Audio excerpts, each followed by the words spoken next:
Hoy hace exactamente 5 meses desde que una de vosotros, Carmina, me pidió que hablase sobre la figura de Charles Dickens, o Charles Dickens, pronunciaciones. Y puesto que estamos en las fechas en las que estamos, no he visto mejor momento para sacar la figura del gran escritor que dio vida a Oliver Twist, a David Copperfield o al mismísimo Ebenezer Scrooge, protagonista de la gran obra Cuento de Navidad, que nos acompaña todos los años en innumerables versiones que se han hecho. Y es que Cuento de Navidad no es solo una historia fantástica sobre fantasmas, sino que es una historia en cierto sentido moralizante, y digo moralizante porque plantea enseñarnos algo sobre la vida, sobre la muerte, sobre el pasado, sobre aceptar los errores y sobre aprender a vivir.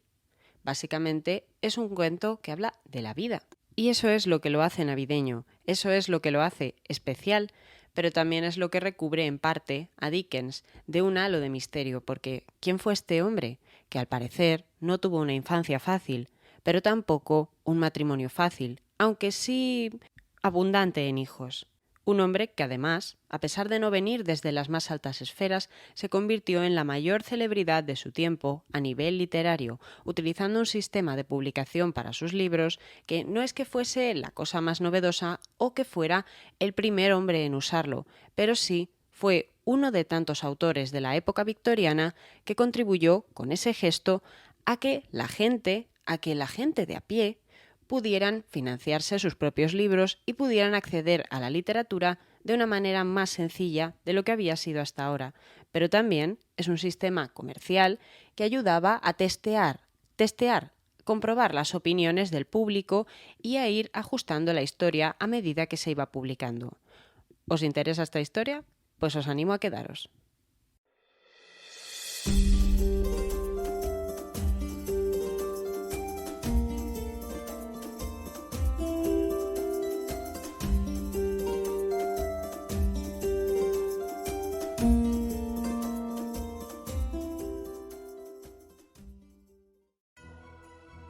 El calor y el frío exteriores ejercían muy poca influencia sobre Scrooge.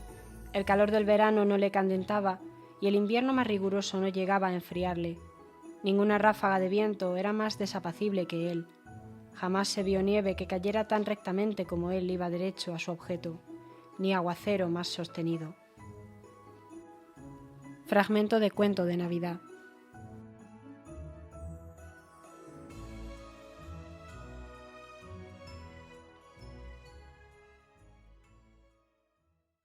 El que llegaría a ser conocido como uno de los mejores escritores del siglo XIX inglés, nació en el año 1812, sí, el mismo año de las Cortes de Cádiz y de la Constitución de la Pepa. Bueno, y de uno de los primeros sorteos de lotería, ahora que aquí se lleva tanto a hablar de eso. Nació realmente con un nombre sonoro, Charles John Hupham Dickens, en Landport, el 7 de febrero. Su padre, John Dickens, era un oficinista de la pagaduría de la Armada, y era un hombre considerado como encantador, con don de gentes y con habilidad para llevarse bien con todo el mundo, mientras que su madre, Elizabeth Barrow de nombre de nacimiento, era una mujer, digamos, de la época, dedicada a su familia, porque Charles Dickens era el segundo de un total de 9 hermanos, una familia muy grande y que por tanto tenía serias dificultades, no porque en un principio tuviesen una mala situación económica, sino porque, además, tenían que educarse todos los hermanos.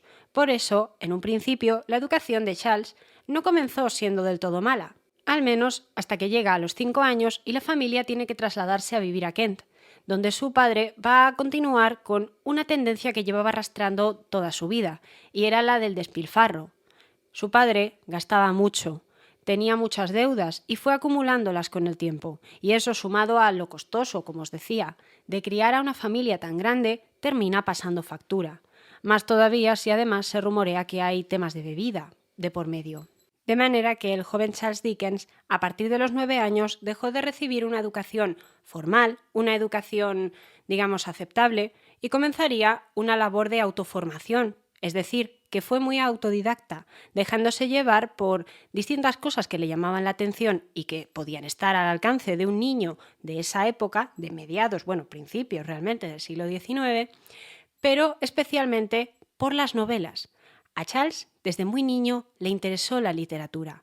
un mundo que en cierta manera puede alejarte de lo que estás viviendo o, en el caso del siglo XIX, también puede hacer que te identifiques. Tengamos en cuenta que el siglo XIX es, por una parte, el siglo del romanticismo, con sus locuras, sus devaneos y sus historias de fantasía relacionadas con fantasmas, castillos, damas y caballeros, pero también es el siglo del realismo, un realismo del cual este autor, del cual Charles, formaría parte y sería uno de sus grandes representantes, por lo menos en una forma que llegaría a llegaría a traspasar la denuncia social.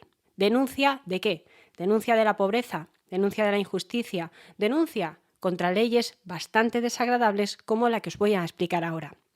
Y es que llega un momento en la vida de Charles, cuando tiene en torno a 12 años, que su padre tiene que ir a la cárcel. Tiene que ir a la cárcel por las deudas que ha ido acumulando con los años. Pero en aquel momento había una cláusula en la ley que permitía que la familia, si cumplía ciertos requisitos, podía irse a vivir con el recluso.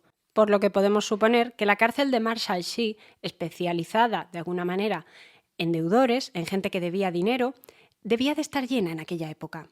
Porque se fueron todos o no todos.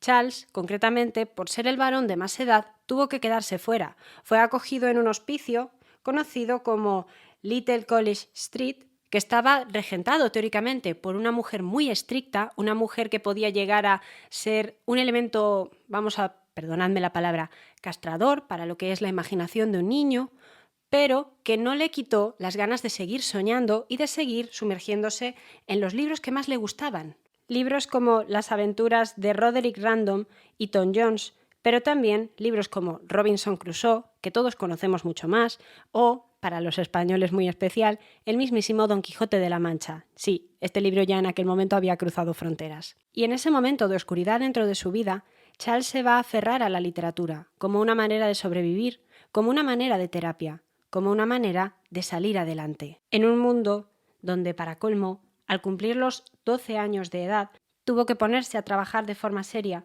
Encontró trabajo en una fábrica de betún para zapatos llamada Warren's Blacking Factory, un lugar donde lo pasaría bastante mal, al tener 10 horas de jornada laboral al día, 6 días a la semana, solo un día libre, los domingos, que es cuando se le permitía ir a visitar a su familia a la cárcel. Una vida bastante dura, un inicio complicado para un niño tan pequeño, porque realmente 12 años vale. Podemos decir 12 años en aquella época, quizás otros tiempos, otra forma de vivir, a esa edad ya trabajaban, quién sabe. Pero ahora un niño de 12 años, ¿dónde está? En España, en primero de secundaria. Es todavía una persona que tiene que estar obligatoriamente en el colegio. En definitiva, un niño. Y no un niño cualquiera, sino un niño que soñaba. Soñaba con el futuro, soñaba con ser un caballero, con ser un héroe, o tal vez sencillamente con ser quien contase la historia. Pero quizás todavía sea un poco apresurado hablar de eso. De momento, tenemos que hablar del trauma definitorio y crucial que va más allá de la pobreza, sino que llega hasta el trauma de un niño de clase media que termina cayendo en la miseria. No sé si conocéis la historia de Oliver Twist o la de David Copperfield, pero son dos obras que se considera tienen mucho de la biografía, o por lo menos de la biografía temprana, de Charles Dickens, una persona que tiene que enfrentarse, en cierta medida, a lo injusto de una sociedad que te marca desde el nacimiento, o que incluso puede llevarte a la cárcel y llevarse por delante a toda tu familia. Una cosa es que se lleven al criminal, pero ¿la familia qué culpa tiene? ¿Por qué los hijos de un hombre malo, o no malo, sino un hombre que comete algún delito? Claro, hay delitos y delitos, y hay algunos de más gravedad, de menos gravedad, moralmente más penables, moralmente menos. No me quiero meter en este berenjenal. Pero creo que me entendéis. La clave es ¿qué culpa tienen sus hijos? ¿Por qué de repente un niño de 12 años tiene que convertirse en el sustento de toda una familia? Pues así fue. Charles se convirtió en buena medida en el sustento de la familia. Y esto no cambió ni siquiera cuando el padre de Charles recibió una herencia de unas 250 libras que le permitió saldar todas sus deudas y salir de la cárcel para recuperar su vida. En ese momento, probablemente el padre podría haber dicho que el niño dejara de trabajar y que volviese o bien a estudiar o que por lo menos hiciera algo más agradable. Pero no. El padre hizo lo que dijo la madre en aquel momento. Elizabeth Barrow insistió en que su hijo debía de continuar trabajando porque el dinero extra que ganaba Charles les venía muy bien a la familia. Por supuesto, hay que entender un contexto de supervivencia, un contexto extremo. Tengamos en cuenta que la Inglaterra de este tiempo es una Inglaterra muy diferente del Reino Unido que conocemos ahora. Es un mundo donde la revolución industrial, yo os he hablado muchas veces de eso, está subiendo. Es un mundo donde crece la riqueza por doquier, crecen los emprendedores y crece la capacidad de ganar. Los sueños están a la orden del día, pero también junto con ello las desigualdades, las dificultades, la gente que va en busca de ese sueño y que no lo encuentra y en vez de eso descubre un mundo gris, cubierto de humo, de polvo, de niebla y que los mantiene encerrados en fábricas todo el día trabajando. También hay niños por las calles, también hay hombres que beben en plena calle, también hay mujeres que se ven obligadas a venderse. Es un mundo de dos caras, y el mundo siempre ha tenido dos caras, pero quizás esas dos caras puedan verse más acentuadas en un momento o en otro. Os doy una buena noticia sobre esto. Nada hizo que Charles dejara de tener esa energía infantil. No dejó nunca morir al niño que había en él, ni a pesar de todos los golpes que le dio la vida. Y continuó, pero continuaría pronto, gracias a Dios, en un trabajo diferente, alejado de lo más duro y lo más tétrico también de las fábricas de la época. Se pone a trabajar como pasante en un bufete de abogados y allí va a descubrir de primera mano lo absurdo que podía llegar a ser a veces el sistema legal inglés. Y digo absurdo por no decir... Quizás, claro, esto es un juicio de valor y habrá muchos de vosotros que podéis estar en desacuerdo conmigo, pero un sistema legal que podía tener injusticias o que podía tener sinsentidos. Una cosa que más tarde él, en su propio fuero interno y en sus propias novelas, destrozaría, lo rechazaría, no le gustaría y ya se le notaba en aquel momento. Afortunadamente, sus jefes quedan encantados con él y pronto Charles irá ganando buena fama, a pesar de su juventud, y pronto pasará a ser un cronista parlamentario. Sí. Se irá al Parlamento a escribir todo lo que veía, en un sistema rápido de escritura y ágil, que acabaría haciéndole destacar. Nadie se esperaba que un niño de formación tan autodidacta y que había pasado por tantas tropelías en su vida fuese a ser capaz de manejarse con tanta soltura en ese ambiente, apuntando todo lo que veía. Charles era observador, era analítico, era capaz de ver lo que tenía a su alrededor e interpretarlo. Y lo más importante, se dice que incluso llegó a desarrollar un sistema propio, un sistema suyo, de taquigrafía. La taquigrafía ahora ya creo que está en desuso, no sé si seguirá utilizándose en algunos organismos oficiales, pero originalmente era un sistema de escritura rápida que utilizaban los secretarios, los cronistas, gente que se dedicaba a asistir a juicios o a sesiones parlamentarias, de manera que a través de signos muy concretos iban apuntando todas y cada una de las palabras que oían para escribir muy rápido, para estar atentos, prácticamente a palabra por segundo, o quizás menos. Esto ya depende de un experto, si hay alguno que me lo diga. Y luego lo transcribía y lo convertía en un texto completo normal que cualquiera de nosotros podía leer. Pues Charles va a ir ascendiendo y eso le va a ir haciendo ganarse a la gente, no ya solo por su trabajo, sino también por el talento que estaba demostrando. Fue algo definitorio, porque es que no solo aprendió a escribir rápido, sino que aprendió a escuchar. Aprendió la importancia del ritmo cuando una persona habla y aprendió lo mágicas que pueden llegar a ser las palabras. Absorbió cómo hablaba cada una de las personas que le rodeaban. Asumió cómo hablaba el abogado, asumió cómo hablaba el cantero, asumió cómo hablaba el tabernero, cómo hablaba el ama de casa, cómo hablaba la gran señora. Asumió cómo hablaban todos y lo plasmó. En el año 1834, cuando solo tenía 22 años, fue contratado por el Morning Choice como periodista político para informar sobre los debates parlamentarios, lo mismo que había estado haciendo hasta el momento. Bueno, y ahora también iba a cubrir campañas electorales.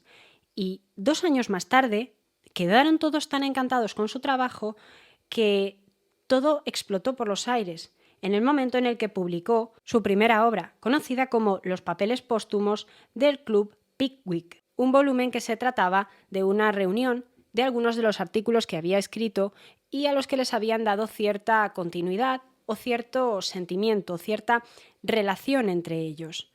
Esto hizo que la fama de Charles explotara, no ya como articulista, sino como escritor. A partir de aquí, él no hizo más que crecer. No hizo más que crecer y eso se nota porque ese mismo año se casó con Catherine Hogarth, la hija de su editor. Se casó con esa muchacha, pero también aquí comenzaría uno de los grandes dramas y culebrones de la vida de Charles. Y es que su esposa, Catherine, la cual es descrita por los biógrafos como una mujer un tanto sufrida o que por lo menos estaba paralizada por todo lo que estaba viviendo su marido y su familia, habría tenido cierta rivalidad con su hermana, Mary, que en aquel momento tenía 17 años. La historia nos dice que Mary y Charles desarrollan una amistad muy profunda, tan profunda que Charles llega a ver en Mary a una mujer alegre, dulce, buena, una suerte de ángel idealizado. Y también se rumorea, quizás con mejor o peor intención, que Charles va a plasmar esa imagen que tenía de Mary dentro de sus novelas. Personajes como Rose de Oliver Twist van a ser teóricamente una representación de la bondad que era Mary en un mundo difícil y en un mundo donde la gente podía llegar a tener tantas caras en función de con quién hablase. Una figura clave está Mary, su cuñada, que se fue a vivir, para colmo, con ellos después de la boda. Esto en concreto no señala nada de que hubiese ningún tipo de relación romántica, carnal entre ellos. Tened en cuenta que para el año 1836 nos encontramos en los albores de la época victoriana, la era victoriana, mejor dicho, el reinado de la reina Victoria de Inglaterra, que marcaría para siempre la historia de Inglaterra, no solo por ser uno de los reinados más antiguos de la historia, largos de la historia, sino porque, además, iba a marcar una época mucho más conservadora en lo moral, tal vez. Hay quien dice puritana, yo es que no me atrevo a decir tanto. Pero sea como sea, el caso es que recibir a parientes cercanos que se fueran a vivir con ellos, sobre todo mujeres que no estaban casadas, no era extraño. Y Mary se fue a vivir con ellos. Pero el tiempo de los tres duraría poco, pues al año siguiente, en 1837, una noche que regresaban de la ópera, nadie entiende por qué, pero la joven Mary de 18 años se cayó fulminada en el suelo, se desmayó y murió en el acto. Tal vez muerte súbita, tal vez insuficiencia cardíaca, esto es un tema que está debatido. Lo que se sabe es que Mary murió en brazos de su hermana y de su cuñado Charles, el cual nunca se recuperó de ese golpe, ni siquiera a pesar del éxito de sus novelas. El éxito de su primera novela ya no paró nunca. La siguiente en publicarse fue Oliver Twist y también se convertiría en uno de los grandísimos éxitos del autor. Pero para entender cómo trabajaba Charles Dickens, os voy a animar a que sigáis escuchando. Se hizo tan buen amigo, tan buen amo, tan buen hombre, como el que más podía serlo en la vieja City o en otro cualquiera punto. Algunas personas se rieron de esta transformación, pero él no se cuidó de ello, porque sabía perfectamente en qué mundo no había sucedido nada de bueno que al principio no haya causado la risa de ciertas gentes. Fragmento de Cuento de Navidad.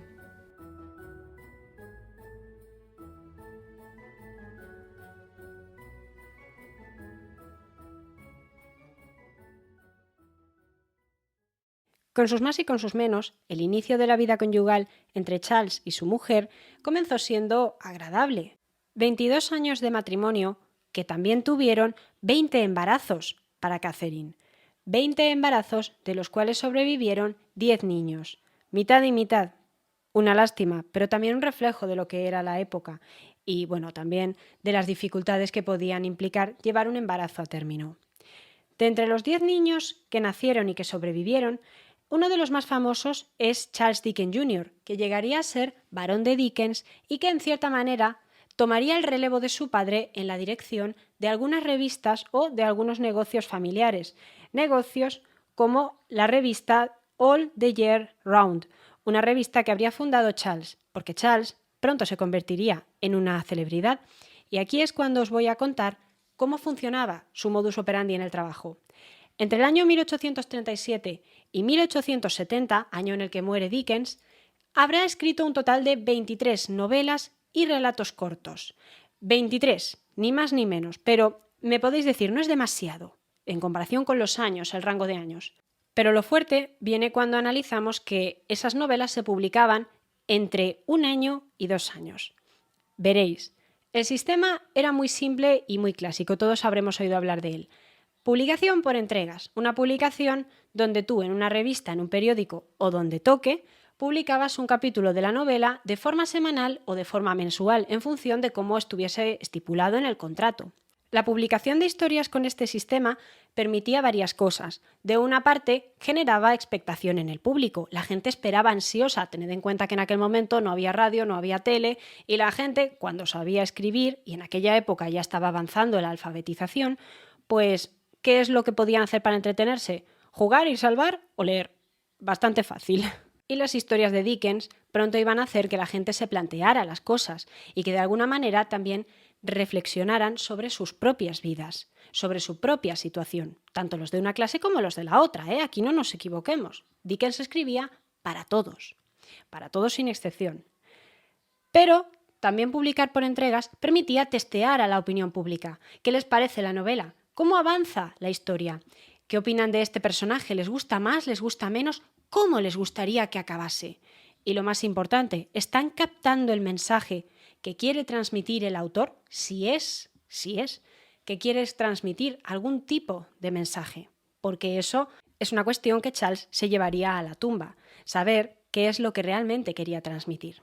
Y luego está el tema del ahorro fundamental.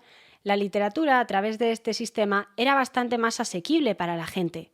¿Por qué? Porque era más fácil de imprimir, eran tomos más cortitos, que luego saldrían como un solo tomo, pero que en un principio eran más cortitos. Podían ir siguiéndolo de forma eficiente y, oye, esta semana me gasto un poquito, la semana que viene otro poquito, y no pagan el libro de golpe, que puede suponer un desembolso más fuerte, menos asumible para una familia, sobre todo si es una familia de clase obrera o una familia de muchos hijos. Claro, todo esto iba a depender. Pero el caso es que Dickens pronto se va a convertir en una celebridad para las grandes clases. Va a ser un hombre muy galardonado en su vida y que va a viajar mucho. De hecho, en mitad de sus continuadas crisis con su mujer, a la cual, por esto os he dicho lo de los embarazos, los abortos y los nacimientos solían seguir periodos de melancolía que a día de hoy son catalogados como una depresión posparto, pero en aquel momento pues no se tenía conocimiento de estas cosas o sencillamente los médicos no lo estudiaban. Por lo que simplemente era una mujer melancólica, muy pendiente de sus hijos siempre y que poco a poco se fue tal vez encerrando de alguna manera en sí misma. Pues Charles se llevaba a Catherine, a su esposa, a los viajes. Primero a Escocia, donde no es que la obligase, pero donde tuvo que separarse de los niños, porque él iba a ser galardonado. Un galardón que le dieron en 1841, conocido como Freedom of the City. Y después, al año siguiente, un año más tarde, se marcharon a América y estuvieron de tour por Estados Unidos y por Canadá. Se dice que visitaron las cataratas del Niágara y que todo el mundo allí comenzó a clamar al cielo por ese autor británico que había traspasado ya las fronteras, que había llegado tan lejos, había cruzado un océano, sus historias y él mismo, para ir a visitar a sus fans. No era tan común en aquel momento que un escritor hiciese una suerte de gira o una visita tan lejos solamente para, por una parte, conocer a sus fans, por otra parte, promocionar sus novelas, bueno, promocionar lo que era en la época, y por otra parte, darse a conocer o mostrarse, decir, aquí estoy yo. Y además, tampoco era común que se llevasen a la esposa, porque los viajes antes duraban muchísimo tiempo, eran costosos, eran pesados, eran largos y no había avión, de manera que había que viajar en barco, y eso lo dificulta todo mucho más. Con todo, los americanos se llevaron una muy buena imagen de Catherine, una muy buena imagen de esa mujer abnegada, esa esposa fiel, digamos, que se mantenía con su esposo siempre, y Charles llegó a dejar escrito en varias cartas que valoraba y apreciaba los esfuerzos de su esposa para con él, para con sus hijos y para con todo el mundo. Pero, bueno, ya os digo, las cosas se complican. A medida que pasa el tiempo, ya os digo, novela por año prácticamente, hijo por año prácticamente. Un padre que está muy pendiente de sus negocios. Funda una revista, pero también, después, tendrá otra publicación llamada Master Humphrey's Clock, un semanario de propiedad suya, de propiedad de Charles, que comenzó a escribir también en esa época, entre 1840 y 1841. Un lugar donde además se publicaron cuentos cortos, bueno, una tirada, donde se publicaron cuentos cortos y la novela La tienda de antigüedades y Barnaby Rudge. Es que os lo tengo que decir así porque no hay otra manera de explicarlo. Charles Dickens era, además de un escritor, además de un crítico social y además de un hombre polémico, porque muchos en la alta sociedad tenían cierta desconfianza debido a su formación prácticamente autodidacta desde niño y sus orígenes de alguna manera no humildes, pero sí más humildes que los de los nobles. También era un empresario, era un hombre que se buscaba la vida y se la buscó. Original, emprendedor, innovador, atrevido, tal vez demasiado atrevido. Sí que es cierto que, paradójicamente, el gran defensor de la familia en todas sus novelas, en el caso de Oliver Twist, en el caso de Cuento de Navidad, en el caso de David Copperfield, ese hombre que defendía tanto a las familias, a los niños y a todo el mundo, no se portó del todo bien con su esposa. Y sí, otra vez estoy cayendo en un juicio de valor, pero os voy a explicar. Con el paso del tiempo el matrimonio se va enfriando, la relación se vuelve más complicada entre Catherine y Charles. De alguna manera, incluso Charles va a obligar a que el luto que se guardaba por la hermana de Catherine, por Mary, se mantuviese durante mucho tiempo después de su muerte. Y esto ya generaba como cierto sentimiento de ¿tanto la echas de menos? Era mi hermana y parece que tú la echas más de menos que yo. Eso ya genera discordia entre el matrimonio. Pero luego, además, a esto se le suma la personalidad de Catherine, siempre preocupada por los niños, pero también afectada por todo lo que pasa. Su marido es una celebridad, es uno de los hombres más famosos del país, y ella está a la sombra. Ella está de alguna manera apartada. Catherine se va dando cuenta con el tiempo, y conforme avanzan los años más todavía, de que no es la prioridad en la vida de Charles. Él sueña con novelas, con sus historias, sueña con las causas de otros, sueña con ayudar a otros también, pero también con sus propias ideas, sus proyectos y sus propias empresas. Y estoy diciendo la palabra propio muchas veces aquí. Al final ocurrirá lo inevitable. Un día, en el año 1857, llega un brazalete. Es un envío que llega a la casa de los Dickens en Londres y que en apariencia pues no tenía nada de malo, salvo por un detalle. La mujer que estaba destinada a recibirlo no era Catherine, sino una actriz, una muchacha de 18 años llamada Helen Ternan, y en aquel momento Dickens ya era un hombre no mayor, pero más crecido que ella, desde luego. Aquel descubrimiento fue la gota que colmó el vaso. Se dice que la familia de Catherine trató de convencerla para que se divorciase de su esposo, de Dickens, amparándose en una ley que había salido ese mismo año y que penaba, de forma bastante fuerte, a los matrimonios que habían sido adúlteros, es decir, que habría podido dejar muy mal a Charles. Pero al final, la decisión que tomaron, después de muchos rifirrafes, de muchas tensiones y de ver cómo los hijos iban tomando partido por unos o por el otro, fue la de firmar un divorcio oficial. Un divorcio que no siempre estuvo bien en esa época. Un divorcio que en el siglo XIX era algo excepcional, algo llamativo. Se dice, bueno, lo llegó a decir Mami, una de las hijas de Dickens, que parte también de las distensiones entre el matrimonio habían venido de que Ellen y Dickens habían tenido un hijo juntos, pero esta teoría no está del todo probada, pues lo único que se sabe es que, tras la muerte de Dickens, Helen se casó y que tuvo 2 hijos, con su marido, con el que eligió después. Pero sea como sea, finalmente se separaron y si bien durante toda su vida, Dickens siguió ocupándose de mantener a su exesposa, de asegurarse de que no le faltara nada y de que tuviese una estabilidad, también es cierto que la presión por los hijos siempre estuvo ahí, la presión mediática y esa mancha en el currículum de un hombre que se había caracterizado siempre, como os digo, por defender a las personas, a los niños, los ambientes familiares, la estabilidad y por denunciar la injusticia. Debemos de reconocer en esto que tal vez, no sabemos si los motivos los tenía o no, pero sí que las formas quizás no fueron las mejores. En cuanto a los siguientes 10 años de su vida, los 10 últimos años de su vida, los pasó de forma movida. Novelas, publicaciones, más galardones, más reconocimiento. Se convirtió en una auténtica estrella de su época, pero también en una persona misteriosa, en una persona polémica, que tocaba temas que marcaban. Y precisamente de eso es de lo que os quiero hablar ahora, de una de las historias que más marcaron la historia de la literatura inglesa y mundial, y una de las historias que más han marcado a la tradición navideña occidental. Cuento de Navidad no es solamente una historia corta, no es únicamente una historia de la que se han hecho películas, sino que es una historia que nos habla de la familia, nos habla del pasado, del perdón, el perdón que tan difícil es de dar a veces, pero más todavía de recibir, y nos habla del arrepentimiento sincero. Un arrepentimiento que va más allá del sentimiento y un arrepentimiento y que pasa a la acción.